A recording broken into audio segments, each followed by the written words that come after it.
Hey everyone, I'm Gil here at Grayman Prepping. On today's episode of Your Prep for Today, we're going to tag on to yesterday's herbs and spices and talk about growing microgreens. There are a whole bunch of these little, Arrow Gardens and other knockoff brands and stuff for growing, microgreens and stuff indoors. There's also some, you can get these special trays for doing like bean sprouts and other little sprouts and stuff where you grow them a little bit and you harvest them.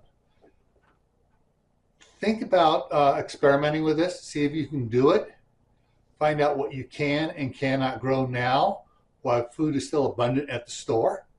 I'm not saying it's going to suddenly end next week, but what I'm just saying is you never can tell when there's going to be some sort of poof-ah in the food chain, and all of a sudden it's like, oh crud, we don't have this to ship, or the shipping's closed because the roads are closed by snow or something.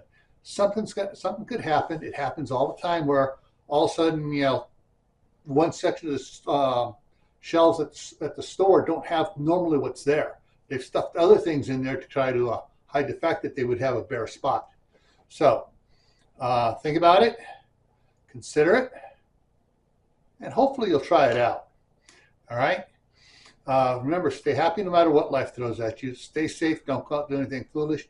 Keep adding to your preps. Water, food, medicine, clothing, and skills.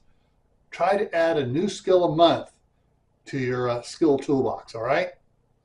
And you need to try to get your neighbors, friends, relatives, anyone that said, well, I'm coming over to your place if we go into the end of the world as we know it. Try getting them to prepare for themselves so you don't end up, well, like this.